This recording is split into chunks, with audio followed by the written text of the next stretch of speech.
Please form an orderly queue or a line if you're from America, and you can ask your questions for as long as we have time.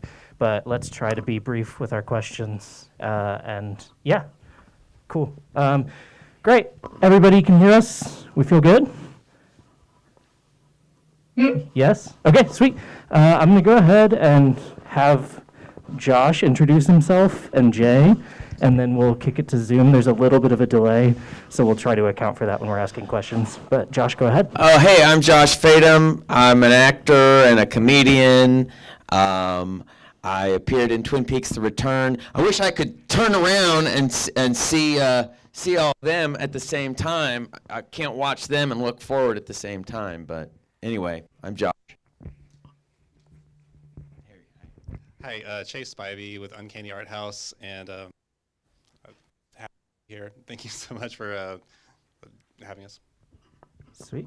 And then our guests on Zoom. You guys can fight over who goes first. Gentlemen. Michael. No, let Sabrina go first. Yes.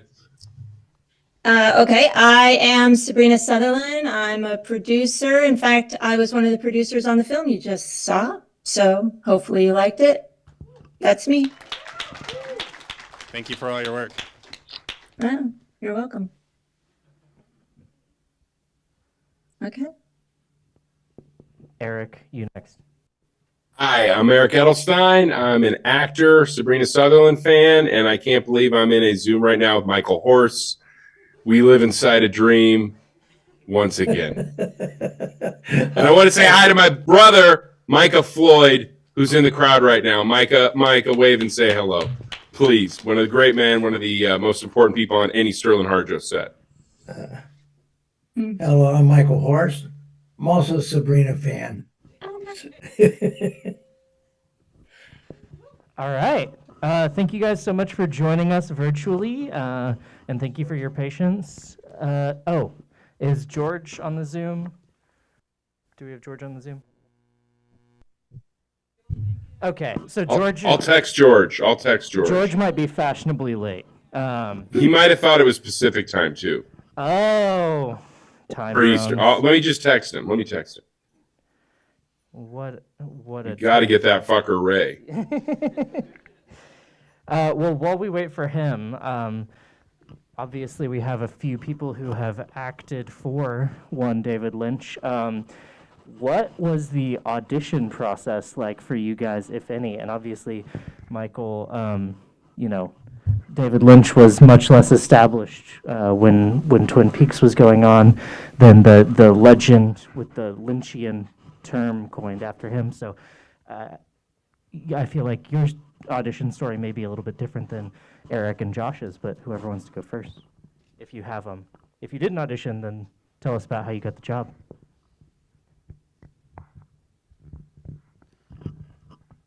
Well, I thought we were going to start with Michael. Michael, you go first. We want to hear way back then what it was like. You talking? Yeah.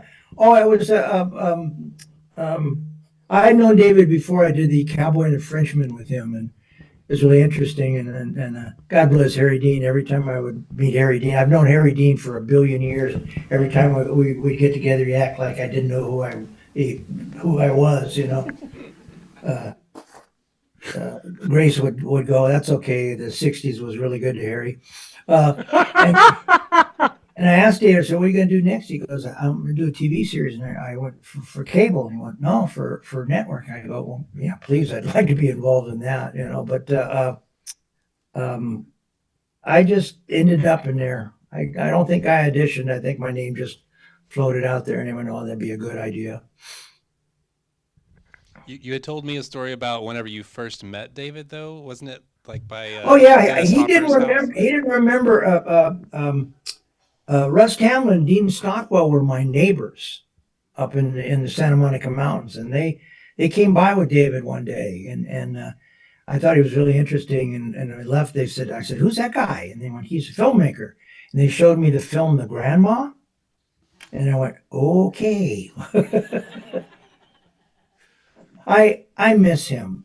He was my friend, and we got to talk about art. We talk about things other than film. We talk about trees and a lot of my other native artist friends and contemporaries, they're big fans of David's because, like us, he understood that the woods is a living entity, that it talks, the trees talk to each other, they talk to the mycelium, and they'll talk to the animals. And if you're quiet and you're in the right place, they'll talk to you. And David knew this. And also, like us, he knew that the dream world was just as real as the awake world.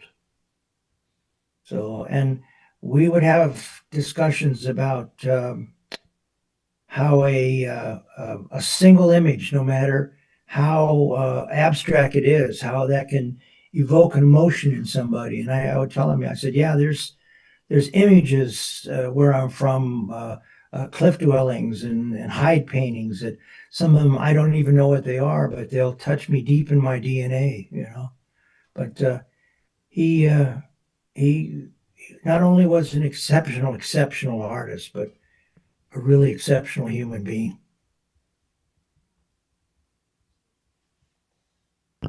Eric, how about you? How did you wind up in Twin Peaks: The Return? Well, the audition process for Twin Peaks is really different from any other one I've ever been through, where there's no lines to prepare. So I had met David once before. I did one of the first meditation classes, TM, when the David Lynch Foundation got started in Los Angeles. And so I got the audition, was very excited. And then I was in the waiting room, and you're deep in the valley in this industrial area, and it's all these folks that look like they're from a David Lynch movie. And I just remember thinking, like, just be yourself, just be yourself. But I'm trying not to freak out because it's my favorite show in the world. I watched every episode of Twin Peaks on the couch with my mother at age 12. Like, I could not believe truly logging in today and seeing Michael Horse. So I brought that energy to the audition room. And then Joanna Ray, the brilliant casting director, she just asks you questions. You walk in the room, the camera's on. She's like, do you know why you're here? And I was like, Twin Peaks. And she says, what do you think of that? And I said, just trying to keep it casual. And I giggled.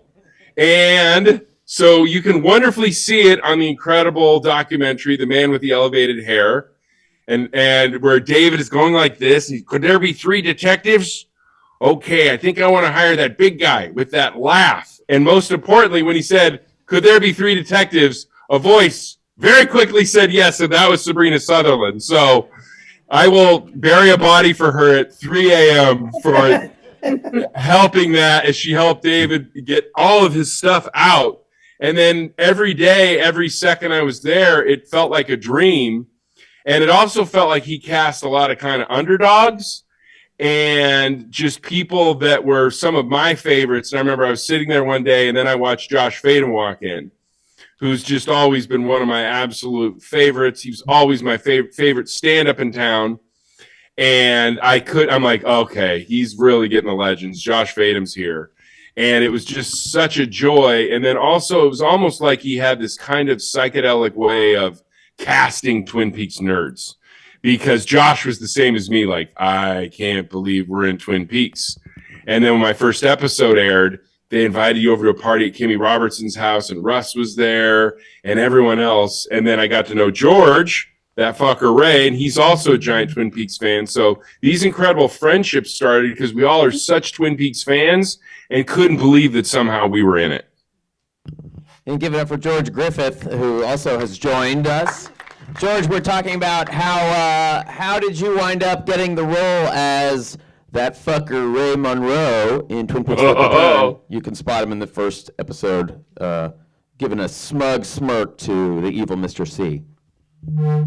Well, you say smug, I say entrepreneurial. Right. Right. Everyone's a critic. I had met David. I had interviewed David in 2009 about transcendental meditation, and I told him about a movie that I was going to make, which I hadn't made yet. And I asked him if I could send it to him, which I did. And David watched it. and then he thought of me when he was creating Ray, is the word on the street.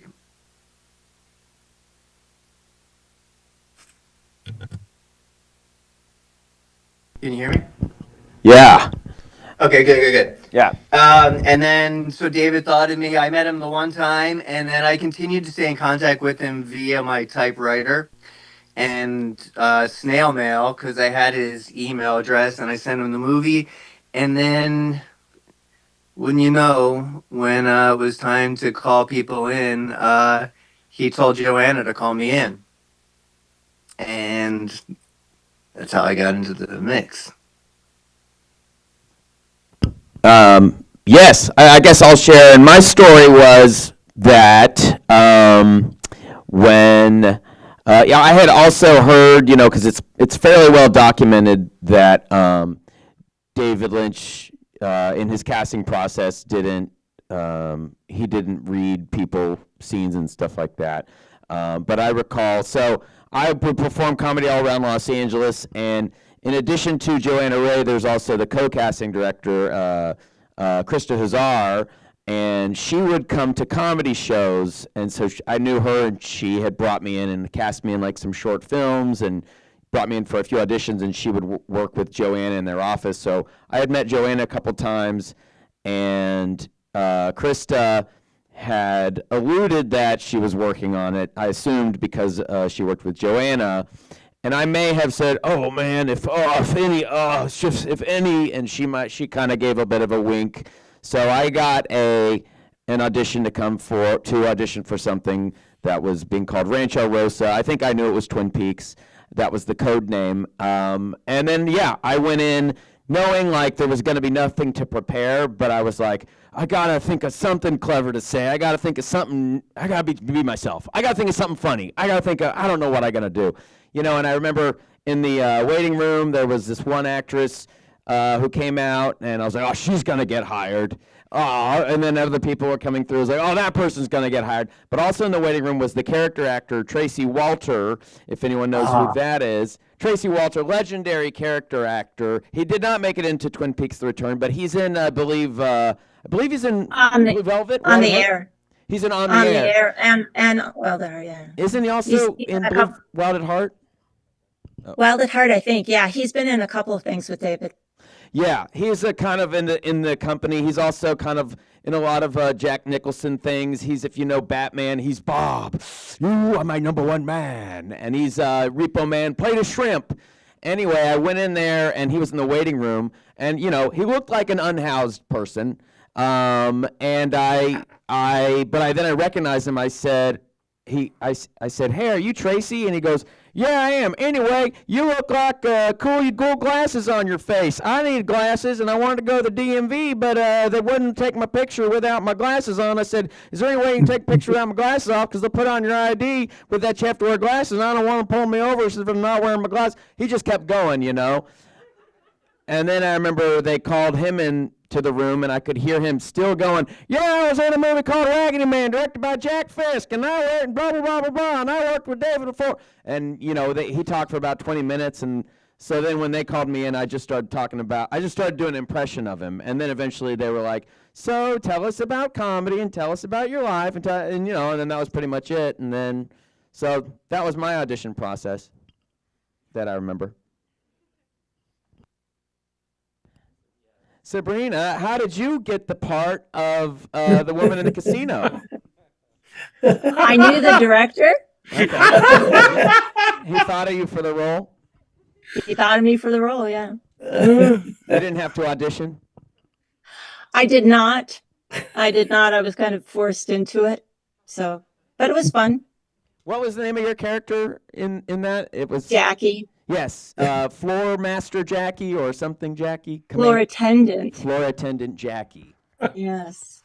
Sabrina, what was your That big role. What was your David Lynch origin story? How did you get involved with David? I met David on the original Twin Peaks. I worked on that, the second season. So I was lucky enough to meet him there, and then subsequently worked with him on the Air, Hotel Room, Lost Highway. I mean, you know, the shows as it went along. as they went along. That's it. All right. Well, the movie we watched tonight was The Art Life, which is obviously a little bit biographical about David Lynch, as much as, you know, anything is biographical about David Lynch. But it's also, I think, a really great insight into his process and his approach to art, and kind of how he, you know, I think more than anything is like so unwilling to turn away. He's not shy. He's not like scared by the macabre. He's showing his dad rotting fruit in his basement. Is there anything that David did or said, or any way that he kind of affected your approach to art and life, and any advice that he gave, or any ways that he carried himself, or anything that left an impression on you that you carried forward? Is that for all of us? Yeah, for whoever wants to go first. Well, he left an impression on me for sure. He just always would say, you know, if you have an idea, stay true to that idea. And so me as a producer, I want to honor that to the director and make sure that their idea is, you know, that's what happens. Can I say something that's kind of off the subject, but kind of on? Yeah. But in this film, so the origin of this film was Jason, who shot Lynch 1, Lynch 2. He also did all the behind the scenes of Twin Peaks: The Return. He was shooting this. Before he started shooting, he recorded all the audio. David loved to tell stories, and that's one thing that I learned from David, just listening, being able to listen to somebody. There's nothing like it. And David could tell a story. And he just talked, and then Jason edited it and showed it to David with black, just the audio for this whole film. And David said, "That's great. I love it. That's how I want it." He wanted it out with just the black. So I think my thought on that is just, he was so creative and so out of the box and ahead of his time that I'm just in awe. So that's my thing. I was reading. Yeah, you know, Oh, sorry. I was just going to say, I was reading in the Criterion liner notes during the film that they shot interviews with other people in Lynch's orbit, but then ultimately made the decision to just make the film focused on him. And the only other person you see in the film outside of archival footage is his daughter, Lula. So I just also thought that was an interesting, like, bit of trivia. But sorry, I interrupted somebody on Zoom. what I really admired about David was his lack of compromise. I mean, it wasn't really in his. I mean, sometimes they'd push him, but you know, it was he was so disappointed sometimes about listening to the system, and he would tell me, he said, "I'm never going to do that again." You know, he would stay true to his art, and that's a pretty hard thing to do, especially in the film business. You know, I had heard people would ask me for years, should Twin Peaks come back? And I thought to myself, well, maybe not. Maybe it died before its time. It's got that James Dean mystique about it. You know, I think if it would have come back before the 25 years, it wouldn't have had the impact that it did, you know. But God, we changed the way that people process television. Everything's got Twin Peaks' DNA all over it. And they don't even hide it. It's a wink and a nod to David. You know, and there's wonderful filmmakers out there, but David's unique. There's nobody like him. You know, he was true art. You know, if he hadn't had the success that he did, he'd be making little films still in his backyard, you know. For sure. I think for me, it was that he was constantly inventing. And I've never seen anyone else add shots. Yeah. That just doesn't happen. So we had this, my thing was I giggled and I got this letter that I still have. And it just said, "You're not in the script, but rest assured stuff will be added for you." So a lot of times he would just kind of direct my giggle like it was a musical instrument. So he'd go, "Okay, can you just kind of do 2 and then suppress the 3rd?" And I go, "Yep, that's it." And then one day he's like, "Okay, your brother just bought this tail light and it's $260, and boy, that sure seems like a lot to you." And then I did it once, and he walked. And he's like, "No, we got to really feel that tail light. You think that's a lot of money?" And then he turned to David Koechner. And he goes, "And he's going to try to laugh and make you laugh. But if he doesn't really make you laugh, don't laugh." And I'm like, "Oh my god!" So we do it. I'm like laughing about this tail light that's $260, and then I'm so giggly. I did make David Koechner laugh, and then Lynch walks in, nodding his head. He's like, "Yep, that tail light. Yeah, okay, we need to see this tail light." And he's like, can we go in the parking lot and get a shot of them looking at this tail light?" Now, mind you, wardrobe, we had another scene with the Fusco detectives. So we had a wardrobe change. So wardrobe's kind of buzzing around like, well, hold on, we have to change these guys real quick for another shot. Now we're going out to the parking lot for another shot, and we have to do a wardrobe change. So we walk out there, and he's like, oh, he sets it up very quickly. And like the whole set is designed to empower and help him and like a painter create. And it starts with Sabrina, and everyone else just enacts his vision. So we go out there, look at this taillight, but there's still this nervousness from costumes about this wardrobe change. And then we get to, and I don't think in my head, I don't think he's registered all this. So he doesn't care about the wardrobe changes. We get to say, okay, yep, that's it. We get the taillight. All right. Fusco 1, take off your tie and hand it to Fusco 2. Fusco 2, take off your tie and hand it to Fusco 3. Fusco 3, hand it to Detective 1. So we're all changing ties. He goes, okay, wardrobe change is done. Moving on.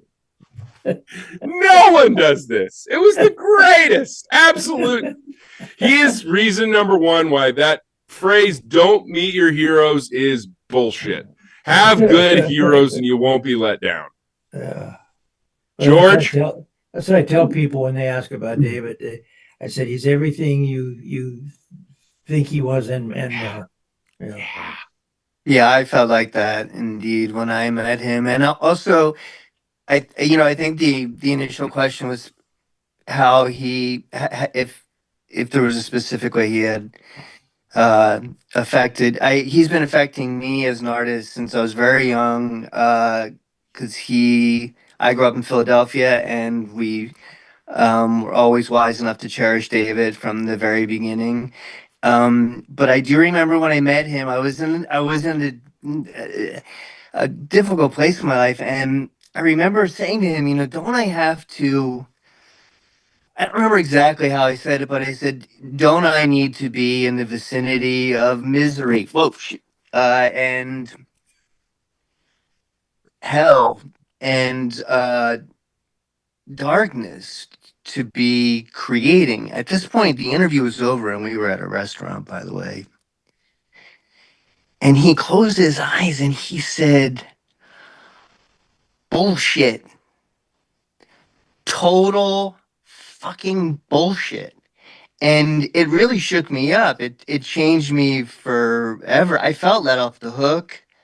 I had just started TM, so I was certainly, I felt so relieved to be on a different path. And he just was so positive about the creativity being something that came from a place that was not what I was, I don't know, kind of romanticizing, really, as a young artist. And I always appreciated that. And being around him, I know I've commented before, it was just so inspiring and educational to be around his childishness, the childish way he perceived things, and the way that he looked at things with a newness and a freshness, and with like a baby's eyes. And I really learned so much from that.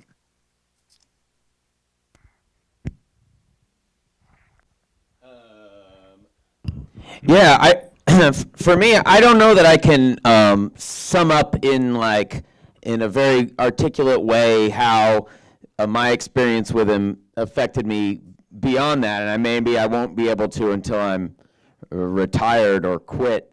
But I do, it's sort of like a constantly growing thing, and there's a few things that that stick with me about working with him that felt different from maybe how I'd worked previously or going forward, but they seemed also at the same time familiar, and like his approach with every actor seemed to be specific to what he saw in them. And so there were times when I feel like I'd get a note and he'd start doing a thing, and it was clear, it was almost like he wanted me to mirror him, but he didn't say, you're worried, you see him and you are worried, this is your friend. And then so I'd start to do it, that's the ticket. You know, he'd kind of like get me to match him, and then he'd say that's the, or he'd kind of arrive on the set almost like a drill sergeant, but then you're going to be like that. You're going to be you're fast, you're in a hurry, you're on speed, but I want you to blow through the frame like you're on speed. You're a good guy. You're bright, you're a good guy, you know. Okay, got it. And that's like 1,000 quick notes into my body, and then let's do it. And then I'd just be ready to do the scene, you know. And then another thing that would happen is he'd give a note, and then he'd say, don't do that again for the next take. But then he'd secretly give someone else a note, and they'd do something different, and then that would bring something else out of another actor. And that was something, and then like there was one example in a scene I remember, he said, maybe, you know, to Tom Sizemore slaps the character of Dougie, played by Kyle MacLachlan, on the back, and he's like, maybe you run off scared when he does that. And then there were a few takes, he said, don't do that again, and then yeah, he slaps Dougie on the back, and that kind of startled me, and I skittered out. And then I said to Tom Sizemore, I said, hey, it wound up working. And he was like, yeah, he told me to slap him, you know. And so I remember, and then there was a scene where I'm supposed to be pulling Kyle MacLachlan as Dougie into an office, and at the third take, Kyle started to pull away, and then that caused me to, you know, it just turned into like a very organic physical comedy improvisation, and that was just, I don't know, I just remember that as like some of the best days I've ever spent on any film set, and the most fun I'd ever had, and it was all just seemed very organic and free, and like, I don't actually know how he did it, but it created an environment where I felt like I can really do no wrong, and if I do something that's not right, I'll just get told, do less of that, or do more of that. And it was very playful and free, you know. And so I just always remember, keep that going. That's the good thing to do.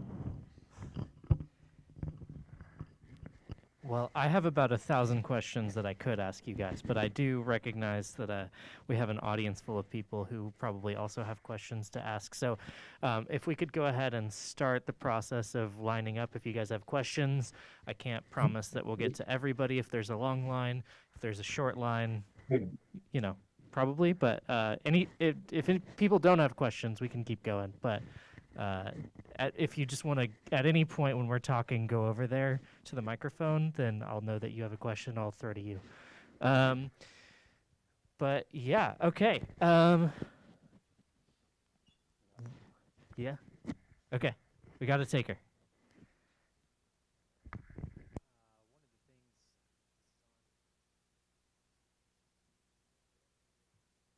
One of the things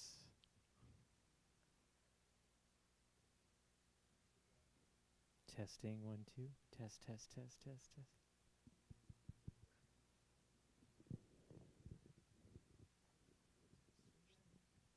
Can you guys hear him? We can hear him in the room. Yes. Okay. Yeah, just go for it. Well, we can hear you. Oh, you can't hear him. Why don't you just come up here and use this mic? I can hear him. Okay.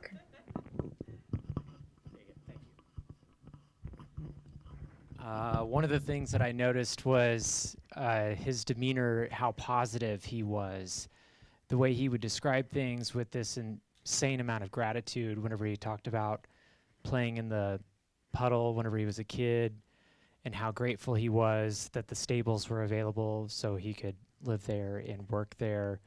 Was he like that all of the time? Was that just his general vibe? Oh yeah. He was like the best human being I ever met. He was so kind, so generous, so just beautiful and friendly and warm and funny guy. So he was like that all the time, unless he got mad, you know.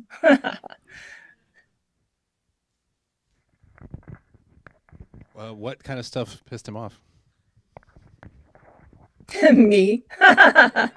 He didn't like to be told he couldn't do something, you know? So that was kind of my job. So that's when he'd get upset. So we'd have to work out how to, you know, make that happen. Did he get angry at any of you guys ever? It was always so sweet, and but one time, you know, myself, Larry Clark, David Keckner, we play all these cops, and sometimes you get trained by cops, and we're trained to hold a gun like this with the hand like this. So it was the scene where we're coming around the corner to arrest Ike the Spike, and we all just naturally on the first take came out with the hand covered like that. And I hear, cut, no, none of that cop shit. Well, hold the gun. And he wanted us to hold the gun like Jimmy Cagney or something, which totally made sense. But even when he was kind of angry, it was funny. And then those are some of my favorite YouTube videos.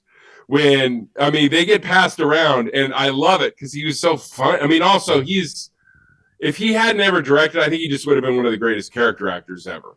Like, look at, like, you know, what was it called? Lucky Hank or whatever, the one he did with Harry Dean Stanton with his turtle going missing. But there's the one where he's like, he's pissed off, but it's still this radical empathy because what a heavy load Einstein must have had. Fucking morons everywhere. And like, and then he smiles because he knows it's funny. And like, there was, you know, he knew he was funny. Even like, there was one time he was sitting there. They told him he could smoke. We were in the old Glendale Police Department, and they told him he could smoke if he had a fire extinguisher with him, apparently, because he's sitting on this little stool with his megaphone, a cigarette, and a giant fire extinguisher. And we were just all kind of staring at him, and none of it felt real to me anyway. I'm like, what a great dream. I'm going to wake up. I'm going to be back at the Starbucks in Highland and Franklin. But then he's like, they told me I could smoke if I had a fire extinguisher. He did tell me one time, he goes, okay, this time only good. And I knew what he meant, you know. I got one that I probably never told publicly. Well, because every time I've told it like privately, people always, they get this look on their face like, oh no. But in my mind, it was funny where he's trying to figure out, it's like a scene where I'm on the reverse angle of an elevator. And he's like, and you're in a, he's like kind of like trying to describe, you're in a hurry, but you're worried, you're in a hurry, you know, and he's kind of, I'm just, as he says adjectives, I'm trying to embody them and act them out, which causes me to, you know, be like, I'm like that. And he's, no, and then he just goes, calm down. And every time I explain that, say that to people, they all like, oh no, but I'm like, I can't tell you, it was exhilarating. It was like, I'm not getting yelled at. This is part of it. He probably wants me to, okay, calm down, right? Now I'm calm. You know? Yeah. And then I also remember at the same time, he seemed to have a really funny dynamic with Corey, the script supervisor, who was his longtime script supervisor. And she has the blue hair, and she says Silencio at the end of Mulholland Drive. They clearly had a very close, sweet dynamic. And sometimes he would give, I remember him trying to give me a note one time about another physical thing. And then she goes, David, I think that he thinks you're saying, and he goes, Corey, shut up! And then there was another part, I think it's Corey, you could tell me, Sabrina, you know that famous clip that's floated around where he's like, what is Corey. This? It's Corey. I knew it was Corey. The one who's like, what is this? What is this? Every scene has to be short, you know, who gives a fuck how long the scene is? But there was one part also at the elevator where they're trying, you know, when he was giving me a note, and then they were trying to figure out where to place the camera, like, because if you're cross-cutting, you know, the eye line could screw up, you know, and she says something like, and that's just her job, by the way, to do this, because she's a script supervisor. She goes, I think if the camera's on this side, it's right. And like a film school professor, he goes, I don't care what's right. So all that stuff, everyone eyewitness that seemed to know him for years, anytime that would happen, there'd be this big smirk, you know. I also remember one more where a bunch of people were around. I believe it was Ruth, the production designer, was showing him a blueprint that like was changing, and he's sitting at the chair and he goes, "You see, what we had before was perfect, and this is far from fucking perfect." And then she's kind of smirking. I'm pretty sure you were there, Sabrina. And she was kind of had her arms crossed and was laughing. And she was Jack Fisk's protege, so I'm sure that she's been around. And she goes, "Well, I think you're going to be very happy when you see it, David." So those were some of the love explosions of passion and love that I witnessed from David, which were very inspiring. I got one actually. When I first walked out with Daria, the very first thing we were back there with David. He was smoking with this big jug. It was like a tinderbox too, that thing. And when we walked out, I just remember him bullhorning right away. He said, "Don't smile." And I just wanted to say, "Do you know how happy I am to be here?" And I said, "But I'll manage." And then I walked back, and then I came back out. He said, "You're still fucking smiling." And so I had to like stop smiling. That was the end of my smiling. But boy, man, that was a nice thing to be yelled at for, because I don't smile that much, man. I think if you work with David and you don't get yelled at, you're doing something wrong. It's exhilarating. Yeah. All right, we've got another audience question. Hello. Well, my friend Mick wanted to be here and just say hi to you all, so I just wanted to do that first. But my question was. Hey, Mick. Oh. Hey, Mick. Thank you. Well, my question was the art live we just watched. David mentioned that he met a childhood friend's father who said he was a painter, and that was like the first time he ever knew that you could do that like for the rest of your life, or do that as an adult. So I wanted to ask you, as actors and as producers, just people who make movies, do you remember a moment in your life where you figured out like, wow, I could actually see myself doing this for the rest of my life, or just for in the future? Did you guys get that question? Good question. Yeah, I never had any. I never wanted to be an actor. I was kind of a half-assed stunt man. I was the worst rodeo rider in all the world, and my dad gets me a job wrangling horses on movies. And one day they said, "Can you ride out in the desert? We're going to shoot a gun. You fall off like you're shot." And I went, "I fall off? I get paid? I can do that."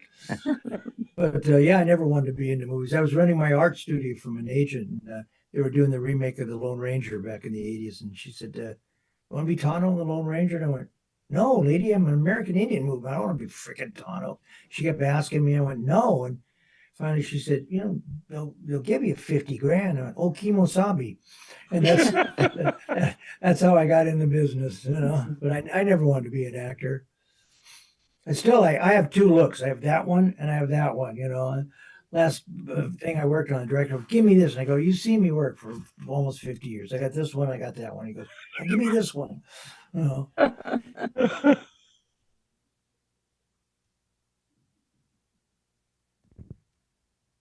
I always thought I was going to be in the movies. I grew up in a house where the movies and actors were just treated like saints, and so I didn't think I was going to be an actor. I thought it would be a filmmaker. But I love being an actor. I'm glad to be with these guys. That's for sure. I think for me, I got my first part. I thought I'd move down to LA. I just wanted to try. And I'm like, I'm probably just funny for Spokane. And that's fine. I just want to try. And I remember my first job was a show called Karen Cisco. And I was playing a corrections officer that's like fucking with the guy as he gets out of prison. And I remember just being sure I was going to get fired. And then after the first couple takes, I'm looking around and it seems to be going okay. And I had this crazy feeling, whoa, this might work. And I still feel like that. And I'm still completely grateful on every set. And my circle of friends is like a snowball going down a hill, where I just keep adding friends. And it's the most beautiful thing ever. I I tell people if I never worked again, just as an artist, just to be involved in Twin Peaks would be enough for me. If I never did another film or, I do a lot of cartoon voices, which is, that's my favorite thing to do. It's all those people that used to make gas noises in the principal's office and, I love doing animation. It's my favorite, but yeah, I just to be involved in Twin Peaks would be enough for me. Hmm. Yeah, I feel that way. Sabrina, what about you? Well, I love films, like George, growing up, I love that. But when I went to college, I had no idea what I was going to do. And then I saw that there was actually a film program at the school I was at. And I thought, whoa, I can do that? Because I didn't realize that was a job, kind of like David's epiphany with the painting. And I realized I could have a job that didn't feel like a job. Like I could go to work every day. It didn't feel like going to work. So that really, made me happy. And so I finished that film school and came out and was a tour guide at Paramount, my first job. Hmm. Fun times. I'm a collector of a lot of young native artists. Or I like to buy some of their first pieces so they know that this is a business. I have a Oh, nice. collection of a lot of little early paintings and pots that are crooked and weavings that are sideways. And one of the very famous artists, one of his is I ran into him and his son 20 years later. And I said, I bought your first painting. And he goes, no, my mom does. His mom went, no, Michael has your first painting. And I said, I remember the kid I think he was 6, and he had 5 paintings. And I bought his first when I came back at the end of the show and he's all sold out. And I said, you're all sold out. You're going to have to make more paintings. And he went, no, I'm just going to raise my prices. Kid got it real quick, But yeah, you don't get a chance, especially in television. You don't get a chance to do art. It just doesn't come around that often. Just to do something for just the joy of the art of it is, just makes my soul dance. Josh, did you have anybody? What was Like your Bushnell Keeler, like your person who showed you that you could be an actor, you could work in film, you could. I don't know that I have like what I think as I age, you're always kind of adjusting your the dream marker. When I was young, I might have thought I have to do this, and then I do remember doing stand up and getting laughs and thinking, oh, well, I'm going to do this from now on. I'm just going to start telling people I'm going to stand up, because before I was like claiming I was going to go to school but didn't really want to go to school, secretly wanted to be a performer or an actor but didn't want to tell people, and then I started finding work and all that kind of stuff. And then, you didn't want to say, I didn't want to say when I was super young that I wanted to be an actor or anything like that, because I loved film also, but I also didn't know how to go to school, wasn't going to be able to do that. And if you say, I want to be an actor, I had this complex that people are automatically like, well, you're a loser, and you're a failure, and you're never going to make that. So, eventually it's just like, well, what I really want to do is that. And then you get older, and that didn't happen. So like, well, actually what I want to do is that, and this might just happen. It's like a constant adjustment game of expectations, and yeah, so that's my answer. Jump in on that just for a sec. Well, what it sounds like you're describing is like the art life, which is what we just watched David do. Like speaking to the young artists or young filmmakers, aspiring filmmakers question, like there's never really one moment where it all clicks together, I think. But there's if you're called to the art life, then just keep doing things, just keep creating. Like I ended up now as creative director of a media agency, and I also get to co-run an art gallery, which is really cool. But the path here has been all over the place. Like I've studied painting and filmmaking and photography and all this stuff, and kind of just whatever you're called to, just pursue it. And one thing will lead to another naturally, like let it organically happen. And instead of trying to find like the right thing to do, I think that will be lead to a better life. And ultimately that's what matters. What's so interesting now is digital film has put it back in the hands of filmmakers. Even back in the day, I remember, 8 millimeter, 16 millimeter film, but it was still a pretty prohibitive, And then the editing was a whole other thing. But I'm watching these young kids, make a film on their phone. It's just amazing. So it's put it back in the hands of young people. That it's affordable and more accessible for them to experiment with it. And I think you're going to see wonderful things. All right. Last chance if anybody has audience questions. We're going to take her question, and this might be our last audience question. So go ahead. Hello. Lynch's work has a ton of memorable and deep and meaningful dialogue. I was wondering if you have a favorite line from any of his work.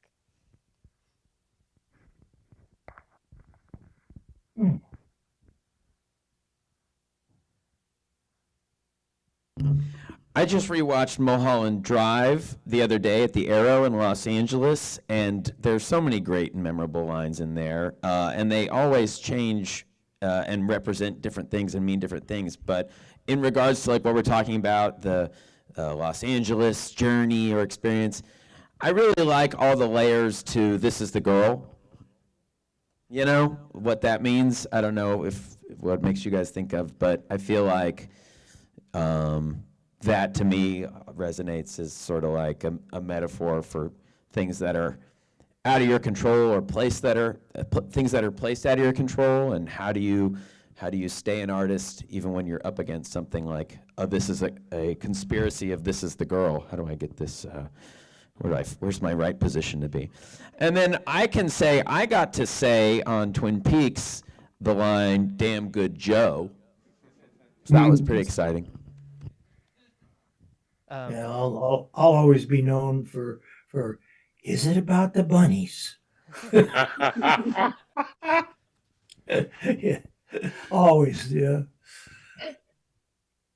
Yeah, I don't know if you guys were able to hear on Zoom, but the question was favorite line from Lynch's work or favorite quote. I spent a lot. This was brought up to me recently when I was at the Metrograph. I saw a few people at NYU who had then realized, that I had been on the return, and they brought it to my attention how often I would quote Frank Booth when I was a younger actor. And I used to love to say, "Don't you fucking look at me." I did love to say that a lot. I thought that was a great line. And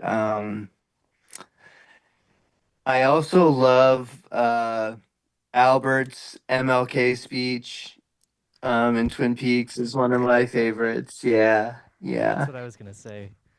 I love that. Fix your And heart to Bobby, the Briggs scene in the diner also is just that's like an avalanche of amazing lines, I feel like. And of course, "Tricked you fucker" is one of the greatest lines ever. It is your delivery. I think for me, it's a line. It's also a mantra, and it's more important than ever. It is his scene with Denise in The Return, when the great man himself, those clown comedians, and then he ends with "Fix your hearts or die." Now more than ever, friends, fix your hearts or Yeah, die. that's pretty much the mantra for everything that's going down now. Right? Yeah. That's a good one. Sabrina, what about you? There's so much to choose from. Yeah, too many. Actually, I'm thinking about Eraserhead and okay, Paul. I think those things are fun. I like those. So. And sometimes it's like not the lines. Like I would work my whole life to be able to give that look that Harry Dean Stanton gives in The Straight Story when he realizes he drove that whole way to see him. Yeah. And it's just shocking how incredible and how real it is. And I'm in awe of it. Straight Story is so great. And Sabrina, I don't know about you. I see a surprising amount of The Return in The Straight Story, especially with like the sound design, because it's this G-rated Disney movie, but there's this ominous whooshing of like death is coming. And it's really amazing to rewatch it and see there's a lot of parallels between the two. Yeah, there are. Yeah, two of our owner operators hosted a panel on Lynch last summer at Dead Center Film Fest, and they played kind of a compilation of clips and scenes from Lynch movies, and they played the scene from The Straight Story where the woman gets out of her car and she's just like lamenting that she cannot make it home without hitting a deer, and it perfectly distills, I think, so much of Lynch's work, which is that, like, on the surface it's funny, you know, like he's one of the directors where if you go to a repertory screening, everybody's laughing the entire movie, even if something's like the most horrifying shit you've ever seen. But then, like, underneath this monologue is just like this woman who is like brutally upset that she cannot like do anything about it. Like, her agency has been stripped away. She's doing everything she can, and she still has to hit these goddamn deer every day. That's pretty much where I live. I always feel like that's like meditation. Like Alvin is meditating, the lady who hits the deer is not meditating. You would like that. I just had to take the opportunity to say one of my favorite Lynch lines to Michael Horst, because it was said to him in Twin Peaks, which is very, it's very frightening and it's very, very sweet. Is the "If I'm ever lost, I hope you're the one they send to find me." Yeah. Yeah, people ask me, you know, why aren't you as cool as the Hawk? And I went, nobody's as cool as the Hawk. You're pretty cool. Oh, Yeah. Yeah, I was going to say, Michael. Pretty I darn didn't know. cool. Michael lived with Nina Simone for 3 months.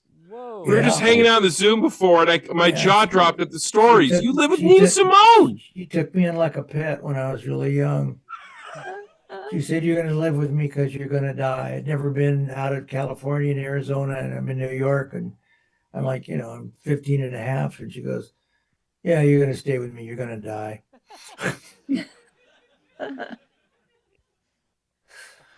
Oh man, like I said, we could be here all night swapping stories. But I really appreciate you guys coming out and sharing some words. Is there any final thoughts or anything that you want to share before we end this? You Twin Peaks fans are the best. It's always, they're so polite. They're so intelligent. They're just a joy to be around.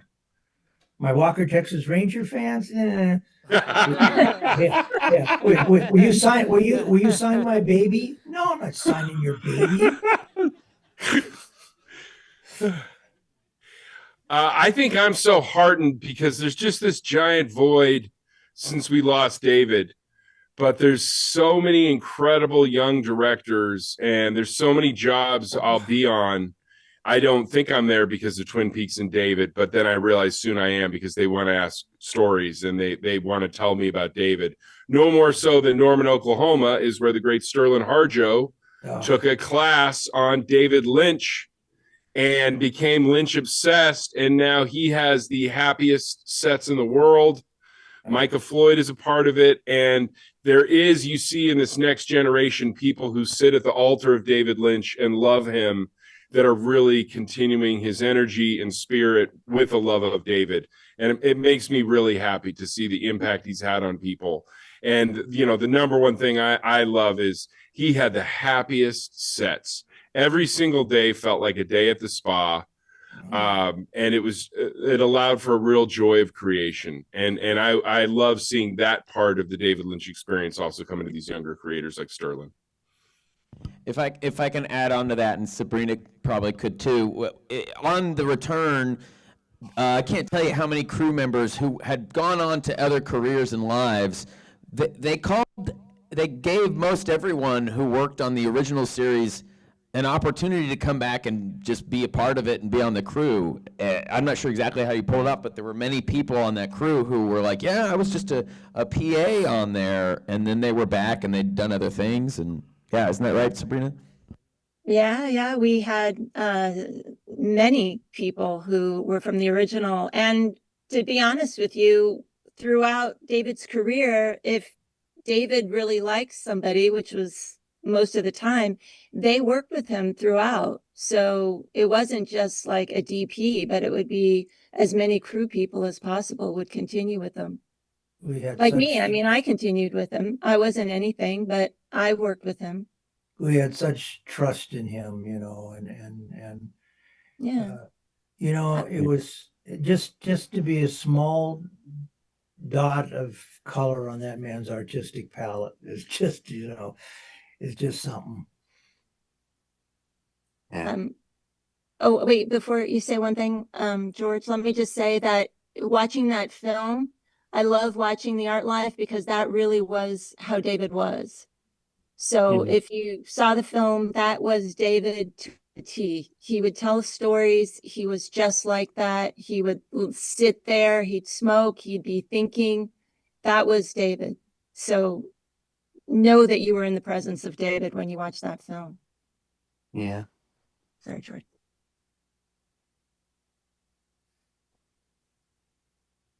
I feel that watching that film. Yeah.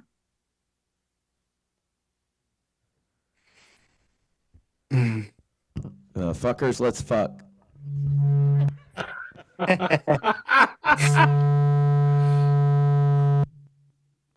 Some ethereal whooshing to send us off. Thank you guys so much. We are Oklahoma Film Exchange. We're a workaround co-op. Please come back and see us. Admission is always pay what you can. We have a hell of a lineup for March. We're going all around the world, but we're staying right here in Oklahoma City. And we start on this Sunday with The Worst Person in the World. But before that, tomorrow evening, we're showing Cassavetes' A Woman Under the Influence. I'm very excited about that screening. Yeah, we've got a bunch of heaters. Please grab a flyer on your way out. And then I'll let you take us away. Yeah, so the In Dreams is the name of the exhibition. It's still up at Uncanny Art House in downtown Norman. It's going to be up until next Sunday, the 6th. And we're very fortunate enough to have some of Michael Horse's original artwork on display there. Please come see it. Come check out what other regional artists have been inspired to create by David Lynch's work, and help us keep reverberating out the creative energy that he sparked. And yeah, just keep doing our thing. If anybody else wants to see any of my other art, gatheringtribes.com. You can see some of my paintings and my jewelry. All right, could we pan the camera over and have everybody wave bye to our beautiful virtual guests? We had a sold-out show tonight, guys. This was really cool. Thank you so much for doing this. Remember to give yourself a present today and every day moving forward. All right, thank you guys so much. Thank you. Thank you.